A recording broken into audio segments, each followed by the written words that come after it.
Hello students welcome to my channel. आज video रे तुम मानकर नवम श्रेणी साहित्य बहिर गोदावरीश महापात्र रचित हे मोर कलम पदे भागटीर प्रश्नोत्तर गुड़िक आलोचना करने। तो पिला माने एठारे मने रखिबो तुम मानकर इंटरनल असेसमेंट 2 रे मध्य एही हे मोर कलम चैप्टर टी रु क्वेश्चन आंसर पडिबो। तो भलो भाबरे प्रिपेयर हबो इंटरनल असेसमेंट 2 पई। तो इंटरनल असेसमेंट रे किभଳି भाबरे क्वेश्चन पडिबो से गुडी को मध्ये आलोचना करनेबा। तो प्रथमे क्वेश्चन आंसर डिस्कशन करिबा। प्रथमे देखो पिला माने 1 नंबर निम्नलिखित उक्ति मध्यरु ठीक उत्तर टी बाछि लेख। तो एठारे केते गुडी उक्ति देइछि वाक्य देइछि तो ठीक उक्ति गुडी को बाछि के लेखिबा। उत्तर ख कलम मडा देहरे जीवन संचार करि पारे। ए उक्ति ठीक अटे। ग कलम को निजर विश्वस्त बंधु बोली कवि कहिछंती। घ कविंग मतरे कलमर गार अमर अटे। उ जुग जुग धरी छलना गुंडामी पोषण और शोषण कलम निकटरे पराजय स्वीकार करिछि। च पृथ्वी रे समस्त मतवाद क्षणस्थायी अटे। 2 नंबर अंधे देइच आखि इरो 4 गोटी अर्थ निम्न रे सूचित होईछि।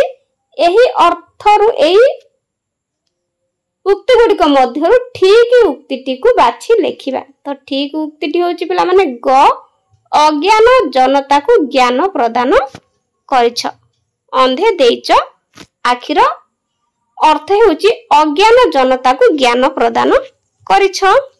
3 नंबर अर्थगत पार्थक्य दर्शाओ। उच्चारण समान आसुथिले मध्य समान हेउथिले मध्य अर्थरे पार्थक्य रहिछि, अर्थरे अलग रहिछि। तो से गुडी को लेखिबा। जेमति कि च से कारे चिर होई गले सर्वदा, किंतु च दीर्घ कारे चिर होई गले छिंडा। पर्श कारे पुरो नगर बा गृह प दीर्घ कारे पुरो होई गले पिठार पुरो बुझाए। बहर्षे कारे विष मुदनेश होई गले हलाहल बा गरल को बुझाए। तो बहसे कारे दंतेश होई गले पद्मनाड़। द हर्षिकार दिन अर्थात दिवस। द दीर्घिकार दिन अर्थात दरिद्र बा गरीब लोक को दिन कहा जाए। द रे दीर्घिकार। 4 नंबर निम्नलिखित शब्द गुडिक विपरीत अर्थबोधक शब्द लेख। दुर्बल जाग्रत आपणा विश्वासी बंधन। तो एई शब्द गुडिक आमे विपरीत शब्द लेखिबा। विपरीत शब्द निश्चित भाव में पिला माने परीक्षा रे आसीबो। दुर्बल सबल, जाग्रत सुप्त, आपणा पर, विश्वासी अविश्वासी, बंधन मुक्त। 5 नंबर निम्नलिखित शब्द गुडी को व्यवहार करी गोटे गोटे सार्थक वाक्य गठन कर। तो एही शब्द गुडी को लगै कि आमे वाक्य गठन करिबा। अहरह श्रावण मास रे अहरह वर्षा हुए। तीक्ष्ण तीक्ष्ण अस्त्र रे राजा शत्रुर मस्तक छेदन कले। अलिक अलिक माया रे मनीष घारी हुए। दुर्विसह रोग रे तार जीवन दुर्विसह हेलानी। शोषण जमीदार रो शोषण रे प्रजा माने अतिष्ठ होई पड़िले। 6 नंबर निम्नलिखित शब्द गुडी कर 2टी लेखाए प्रतिशब्द लेख। तो पिला माने परीक्षा रे प्रतिशब्द निश्चित भाव रे परीक्षा रे आसीबो। तेणु प्रतिशब्द जेतक विषय रे देइछि प्रति विषय रे प्रतिशब्द गुडी को देइछि। तो से गुडी को अभ्यास कर नै गेले परीक्षा रे बहुत सहज हो। सेइथिरु ही क्वेश्चन आसीबो। तो प्रथमे तनु तनु अर्थात तार प्रतिशब्द होची तनु अर्थात तनु अर्थ होची शरीर। तार प्रतिशब्द ही जीव शरीर देह। धरा धरणी पृथ्वी। गिरिर प्रतिशब्द पर्वत भूधर जल अंबु पय। देवता भगवान देव। 7 नंबर निम्नलिखित विशेषण शब्द को विशेष्य शब्द रे परिणत कर। तो विशेषण शब्द अछि आकु विशेष्य शब्द रे परिणत करिया। जेमति कि दुर्बल दुर्बलता, अमर अमरत्व, जड़ जड़ता, सुंदर सौंदर्य, सभ्य सभ्यता। 8 नंबर ओडिया अभिधान नियम क्रम रे निम्न प्रदत्त शब्द गुडी को सजाओ। ओडिया अभिधान हिसाब रे सजेबा। जेमति अंतर, अमर, अवतार, अंध, अक्षर। एगुडी को आमे अभिधान क्रम सजेले हम अक्षर अंतर अंध अमर अवतार। 9 नंबर क स्तंभर शब्द सहित ख स्तंभर उपयुक्त शब्द बाछि जोग कर। क स्तंभ सहित ख स्तंभ जोड़िबा तनु दुर्बल हृद मंदिर अलिक धरणी अमर जस काल बक्ष।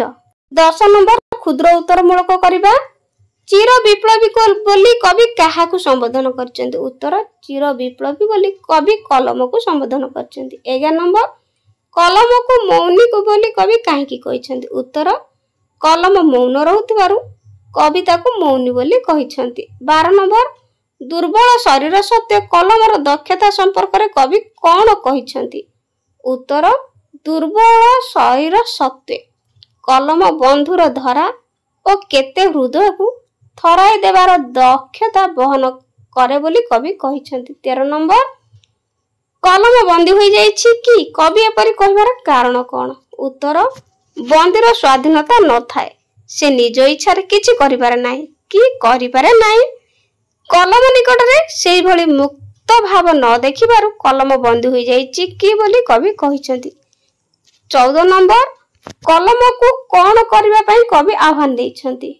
उत्तर मड़ा सदृश सुप्त ओडिया जाति को जागृत करिया पई कवि कलम को आह्वान दैछन्ति। 15 नंबर कविंकर विश्वस्त सखा किए। उत्तर कविंकर विश्वस्त सखा होछि कलम।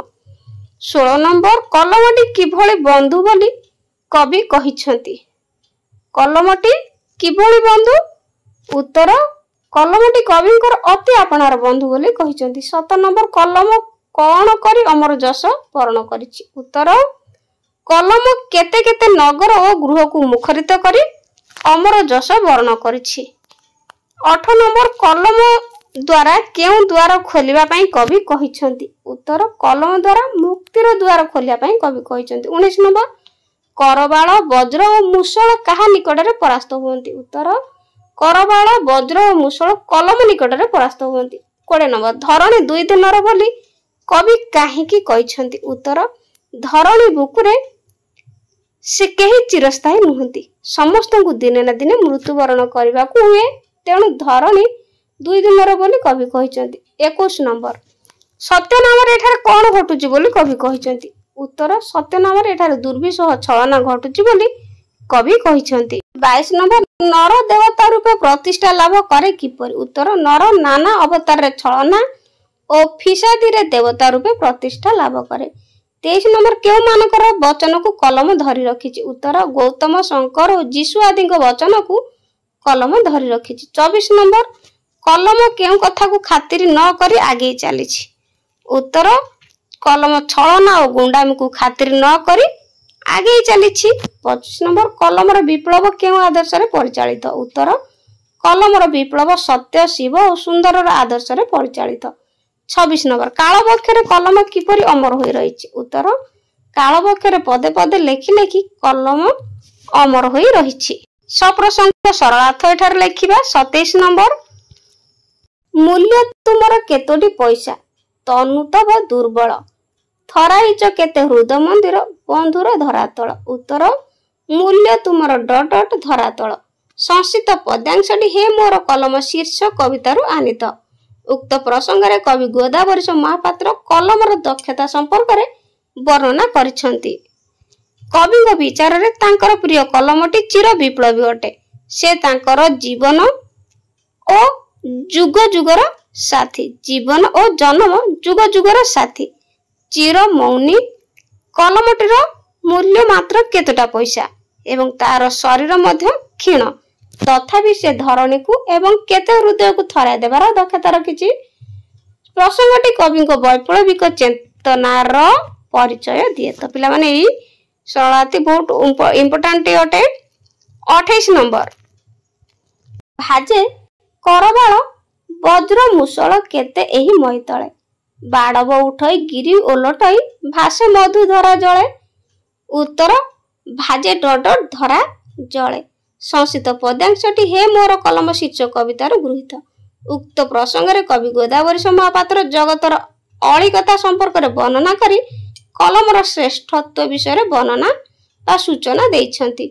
एही जगत रे नाना घटनाक्रम रे परिवर्तन आसे क्षमता तृप्त राजा व सम्राट मानकर शासन रे विलुप्त आसे खंडा वज्र और मूषल भांगी चूरमार हो जाए समुद्र रे बाड़बाग्नि सृष्टि हुए पर्वत ओलटि जाए मरुभूमि जलमग्न हो जाए केते मतवादर विलुप्ति घटे किंतु कलमर अमरगार काल काल को रही थाए प्रसंगटी यथार्थ रे प्रणिधान योग्य 29 नंबर केते अवतारे धरणी बुकरे देवता होइला नर काल इंगित रे लुचि गले सब रहिला तुमरी गार उत्तर केते अवतारे डडड गार संस्कृत पद्यांशटी हे मोर कलम शीर्षक कवितार गृहीत उक्त प्रसंग रे कवि गोदावरी महापात्र कलम गार अमरत्व संपर्क रे वर्णना करछंती कवि विचार एही दुनिया परिवर्तनशील एठारे नाना घटना और अघटन घटे किंतु कवि प्रिय कलमर अमरगार काल पक्षरे रही थाए से सत्य नाम घटुवा छलना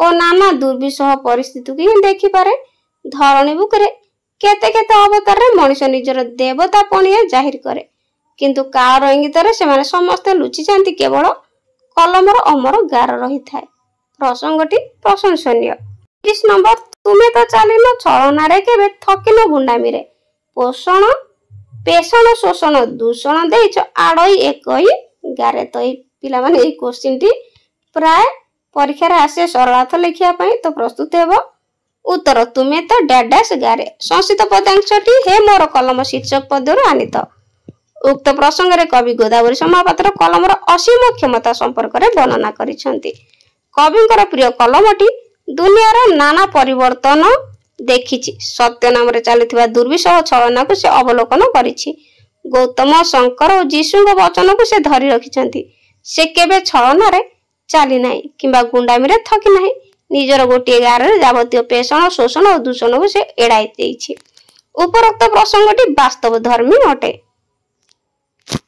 31 नंबर विप्लव तब सत्य शांति शिव सुंदर रसे जुग जुगांत अंधार भेदी तुमरे प्रदीप हसे उत्तर विप्लव डडड हसे संस्कृत पद्यांशटी हे मोर कलम शीर्ष कवितार आनित उक्त प्रसंग रे कवि गोदावरी महापात्र कलमर मोहनीयता वर्णना करछंती कविंको प्रिय कलमटी अनेक महान गुणर अधिकारी से केबे काहारी छलना रे चाली नाही किंबा गुंडामी रे थकी पड़ी नाही निजर गोटे गार रे नाना पेषण शोषण और दूषण को से दूरे देइछि से जावतीय बंधन छिन्न कर अंध को चक्षु देइछि काल बक्षरे अमर अक्षर लेखिछि ताहार विप्लव रे सत्य शांति और मंगल भरी रहिछि जुग जुगांतर अंधार को भेद करी ताहारी प्रदीप हसी उठिछि प्रसंगटी प्रशंसनीय अटे 32 नंबर दीर्घ उत्तरमूलक तो पिला माने दीर्घ उत्तरमूलक रे निश्चित भाव में कवि विषय टिके लिखिबो तापरे विषय वस्तु जहाँ पचारिथिबो लिखिबो तो हे मोर कलम कविता कवलम रे कविंकर विप्लवात्मक मनोवृत्तिर परिचय प्रदान कर एही क्वेश्चन टी बहुत इंपोर्टेंट अटे उत्तर ओडिया कविता रचना क्षेत्र में कवि गोदावरी महापात्र एक बहु चर्चित नाम सत्यवादी जुक्य चिंता चेतना रे अनुप्राणित होई से लेखनी चालना करथिले इतिहास समचेतना स्वदेश प्रीति मानविक संवेदन और वैप्लविक जीवन दर्शन ही तांको कविता गुड़िकर भावादर्श अनेक स्थल रे जड़े उग्र समाज संस्कारक भावे से निजर वैप्लविक आदर्शवाद परिचय प्रदान करछंती हे मोर कलम कविताटी तहिर प्रमाण मात्र एही कविता रे छत्रे छत्रे कवि विप्लवात्मक मनोवृत्ति फुटी उठिछि कवि तांको जीवन और साथी रूपे कलम को संबोधन करी निर्जीव उत्कल जाति को जागृत करने को वैप्लविक आह्वान शुणाई कलमर निर्भरता को से सहयोग करि पारि नाहंती कवि वर्णन रे आज एते बेले बंदी की तुम्हें प्राक्तन उत्कले जागृत कर उद्यत कर एमड़ा जाति की थरे धरणी बुकुरे नाना समय नाना संघात सृष्टि होईछि से सब को कलम प्रतिवादर स्वर रे रसायनित करिछि चेंगिस हिटलर परि शासक मान क्रूरता और नाना मतवाद को कालक्षय कर देथिले मध्य कलमर अमर गार रे सब किछि भास्वर होईछि कलम केबे हेले छलना जानि नाही चाली नाही गुंडामी रे थकी नाही समस्त पेषण दूषण शोषण और छलना को से गोटे गार रे आड़े देछि कलम रे विप्लव ही कवि प्राणर विप्लव रूपे उभा होईछि यथा विप्लव तब शांति शिव सुंदर रसे जुग जुगांत अंधार व्यती तुमरी प्रदीप हसे विप्लवी गोदावरी काव्य प्राण विप्लवर महामंत्र उच्चारण कर जो महान आदर्श प्रतिष्ठा कर हे मोर कलम तहिर प्रमाण मात्र वास्तव में उक्त कवितार कविंकर विप्लवात्मक मनोवृत्ति प्रतिफलित। 33 नंबर कलम माध्यम कवि वर्तमान समाज को जो वार्ता प्रदान कर संपर्क आलोचना कर। उत्तर जातीयतावादी और मानववादी कवि गोदावरी महापात्र ओडिया साहित्यर अन्यतम साधक सत्यवादी वन विद्यालय आदर्श अनुप्राणित हुई से लेखनी चालना करथिले। इतिहास सचेतनता स्वदेश प्रीति मानविक संवेदना और वैप्लविक जीवन दर्शन तांको कविता मानकरे फुटी उठी थाए। उठ कंकाल कंटा और फूल बंका और सीधा हे मोर कलम इत्यादि कवितार एहार प्रमाण मिले। हे मोर कलम कवितार कलम माध्यम कवि वर्तमान समाज को जो वार्ता प्रदान करिसेंती ताहा प्रणिधान्य। समाज जीवन अतीत नाना संघात सृष्टि होईछि सेतिपई लोड़ा होईछि विप्लव। विप्लवहीन सुप्त जाति केबे निजर स्थिति जाहिर करि पार नै। कलम माध्यम ए जाति को जागृतिर वार्ता दे कवि उल्लेख करछन्ति आज एते बेले बंदी कि तुमे प्राक्तन उत्कले जागृत कर उद्यत कर ए मोड़ा जाति की थरे अतीत रे पृथ्वी बुकरे सत्य असत्य न्याय अन्याय अनीति अधर्म विरुद्ध संग्राम होईछि। केते युद्ध केते मतवाद मुंड टेकी पुणी काल बक्षरे विलीन होईछि केते सभ्यता बुद्बुद भली मिलै जाईछि। कलम को से सबुर सत्य द्रष्टा रूपे वर्णना करी कवि समाज को नश्वरतार वार्ता देवा सहित सत्य ही चिरस्थायी बोली सूचना प्रदान करछन्ति। गौतम शंकर जीशु प्रमुख महात्मा माने सेमानकर जे महान साधनार बाणी प्रचार करि जाइछन्ति ताहाई देश जाति और समाजर हित साधिनी होईछि। कलम सेमानकर महान बाणी को धरि रखिछि। ए समाज से सब को आपणे नै निजर महान मूल्यबोध को हृदयंगम करी कवि कलम माध्यम रे समाज को एही वार्ता प्रदान करी उल्लेख करिछन्ति तुमे गौतम शंकर जीशु वचन रखिछ धरी जागृत कर उद्यत कर आउ थरे सेही परी छलना गुंडामी पेषण शोषण और दूषण समाजर अहित साधन करे। कलम से सब को निजर दृढ़ गार रे आड़े देई प्रतिवाद करिथा ए समाज छल ठारू दूरे रही गुंडामी निकट रे मथानत न करू पेषण शोषण और दूषण को पादरे ठेली देऊ विप्लव प्राण हेउ कलम माध्यम कवि समाज को एही भली वार्ता प्रदान करिसेंति। 34 नंबर कलम को चिर विप्लवी और चिर मौनी कहबार तात्पर्य कोन ए क्वेश्चन पिला माने बहुत इंपोर्टेंट अटे।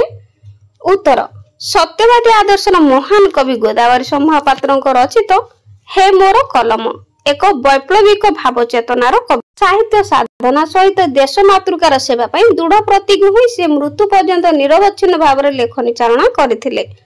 उठ कंकाल कंटा फूल और बंका सीधा इत्यादि कवितारू कविंक बलिष्ठ प्रतिभार परिचय मिले। हे मोर कलम कवितारे कवि कलम को आपनर साथी रूपे वर्णना करबा सहित ताहाकू चिर विप्लवी और चिर मौनी बोली कहिसंती। कविंकर एभली वक्तव्य विशेष तात्पर्यपूर्ण। विप्लवी कवि गोदावरी महापात्रଙ୍କ आवेग और अनुभव विप्लव रे सिक्त होइतिबा बेले कलम थिला चिर सहचर। केतेबेले नीरवरे तो केतेबेले दृढ़ भाव से निजर विप्लव को प्रकाश करुथिले। कलम को साथी करी से निजको तथा निजर विप्लव को व्यक्त करुथिले। तेणु कवि उल्लेख करिसंती हे मोर कलम चिर विप्लवी हे चिर मौनी कह साथी थिलो बा जीवने जीवने जुगे जुगे अहरह मूल्य तुमर केतोटी पैसा तनु तब दुर्बल थराइच केते हृद मंदिर बंधुर धरा तल। कलम ए जाति को ऐतिह्यर वार्ता शुणेछि। ए जातिर चेतनारे तार गौरव को उज्जीवित करिछि धर्म संस्कार और संस्कृति को नवजीवन देछि किंतु ए जातिर सुप्त चेतना देखि से नीरवी जाइछि मौनी होइछि। कविंक अंतरर खेब कलमर मौनी भावना रे उक्त कवितार व्यक्त होइछि। जातिर दुर्गति को से सुप्त चेतना को कवि सह्य करि पारि नाहंती तेणु से विप्लव प्राण होई विप्लवी बोली कलम को कही आह्वान जणाइछंती यथा आज एते बेले बंदी कि तुमे प्राक्तन उत्कले जागृत कर उद्यत कर ए मोड़ा जाति की थरे। कविंक पाई कलमर आपनार बंधु विश्वासी सखा तार तीक्ष्ण मुनरे तांको मनर अनेक कथा फुटी उठिछि। कलम ही सभ्यतार नाना चित्र और धर्मीय मतवाद प्रकाश करि पारिछि किंतु समय क्रमे से समाज चेतनार सुप्त प्रवृत्ति को सह्य करी नीरव रही जाउथिबारु ताकू मौनी बोली कहिसंती। कलम माध्यम विप्लव संभव होई पारे बोली से ताकू विप्लवी बोली मध्य कहिसंती। यथार्थ रे कलम को चिर विप्लवी और चिर मौनी कहवा तात्पर्यपूर्ण अटे। 30 नंबर निजको कलम मन करी तुम मन रे आसुथिबा उन्नत भावना गुडी को लेख। उत्तर मु गोटे कलम, मु कवि, लेखक, साहित्यिक, समाज सेवक और विप्लवी मानकर चिरसाथी। मोर मूल्य सामान्य केतोटी पैसा एवं मोर तनु दुर्बल किंतु मु केते हृदय को थरा दे पारे, विप्लव आनी पारे। अनेकंगर मनर कथा को हृदयर व्यथा को प्रकाश करिवार सहायक होइथाय। गोटे सुप्त जाति को जागृत करिवारे मोर विशेष दक्षता रहिछि। मु अनेकंकु अमर जसर अधिकारी करिछि। केते धर्म प्रचारक, केते शासक, केते महात्मा मानक बाणी को काल बक्षरे धरी रखिबारे सहायक होइछि। मु अनेक सत्य घटना को देखिछि। केते सभ्यता महाकालर बक्षरे बुदबुद भଳି मिलै जाइछि। केते छलन और अत्याचार साक्षी होई रहिछि किंतु मोर गार चिर अमर होई रहिछि। मु कलम, मोर प्रभाव प्रतिक्रिया निष्प्रभ नुहे। मु केबे छलना करे नाही कि कार गुंडामी रे नीरवी जाई नाही। एही दुनिया रे जेते पेषण शोषण और दूषण रही से सब को गोटे मात्र गार रे आड़े दे पारे। मु अनेक बंधन छिन्न करिछि, केते अज्ञान को ज्ञान देइछि, केते केते विप्लवर वार्ता प्रचार करिछि। मोर पदे पदे लेखार महाकावर बक्ष उद्भासित होइछि। मोर विप्लव रे रहिछि सत्य, शांति, शिव और सुंदरर अमृत रस। मु जुग जुगांतर अंधकार भेद करी दुनिया बुकरे आलोकर दिव्य ज्योति खेलाई देई पारे। मोर गति अबारित एवं मोर आत्म प्रकाश जगतर मंगल विधायक। तो पिला माने वीडियोटी भल लागिथिले लाइक कर दबो आ कमेंट रे निश्चित जणेबा। आज पई रहउची गॉड ब्लेस यू।